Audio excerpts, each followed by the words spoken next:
Ladies and gentlemen, we have a bike race on our hands.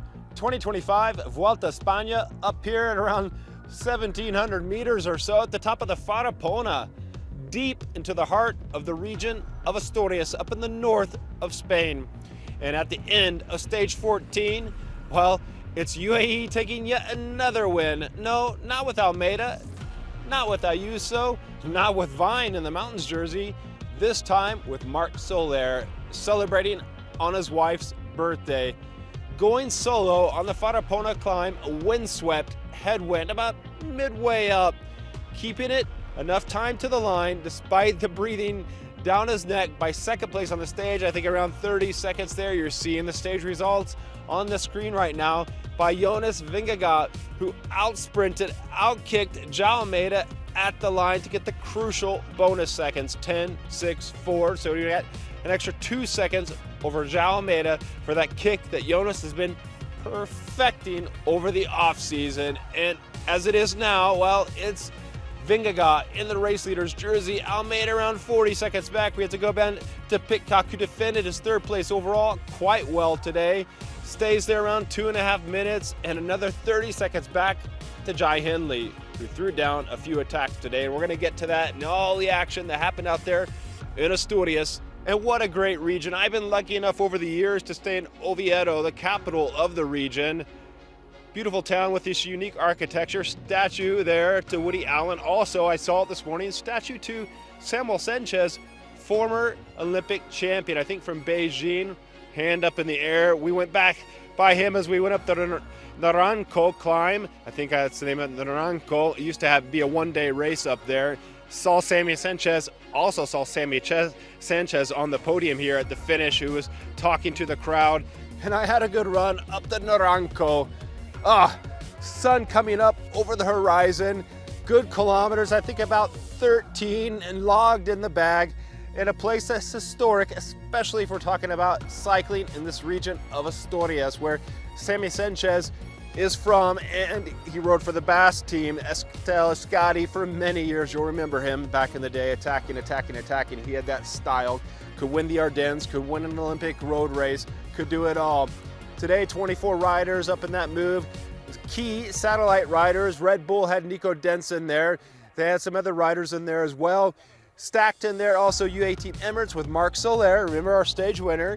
Also in there, Mikel Berg, and he would be crucial later when he'd come back and do a monster truck pull for João Almeida, who's sitting there second overall, trying to up better Jonas Vingegaard before this race ends in Madrid in just over a week's time.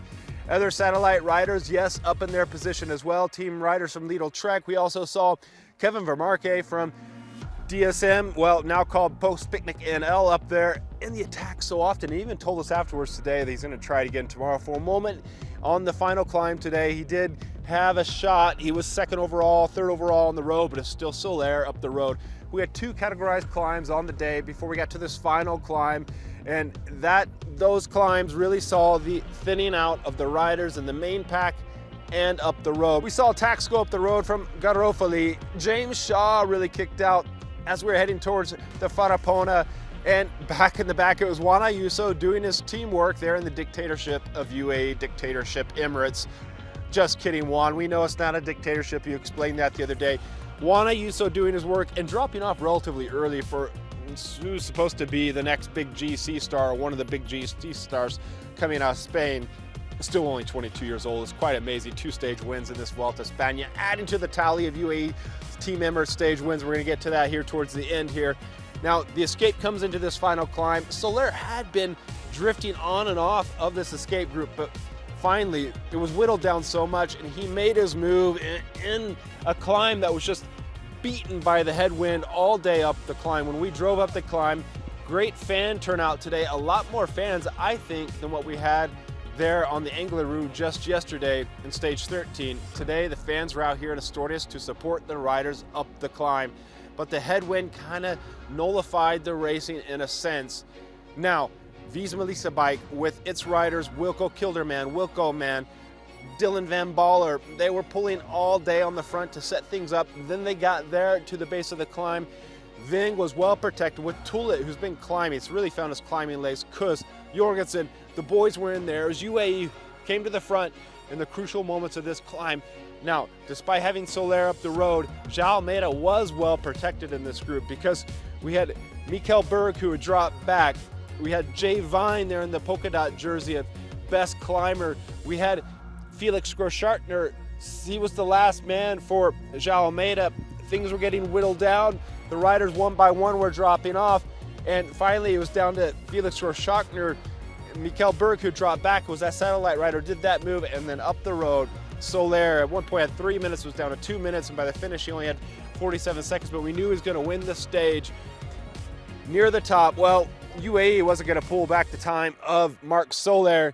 It was up to other riders to do the thing, and because Felix Gall from Austria, who was there riding for Decathlon AG2R, Le Mondial, he was showing some weakness. Jai Hindley, Red Bull, took that moment, that opportunity to hit to the front. Pellizzari was there, Jai Hindley was there, Pellizzari was on the front, and then Jai Hindley, bam, hit the accelerator. Now that was the first real action that we've seen all day. I mentioned 16 kilometers. It's really in the last 10 and truly in the last 5 where it's steep, hard gradients where riders like this, top level World Tour riders, can make a difference. And in those last gradients, that's where we saw the action happen. Again, the action was limited a bit because of these headwinds. So Jai Hindley hits out right away. Tom Pidcock on the ropes at risk of losing his 3rd place overall. But Jai faded a bit in the end, especially when João Almeida and Jonas Vingegaard hit out to counter that move. Jai Hindley faded a bit, but still kept his advantage over the others behind him at the finish line. Now, what was interesting with this João Almeida and Jonas Vingegaard move, despite the fact that earlier on the climb, fans were getting too rowdy, that João had to go out and kind of punch a fan there to keep things in check.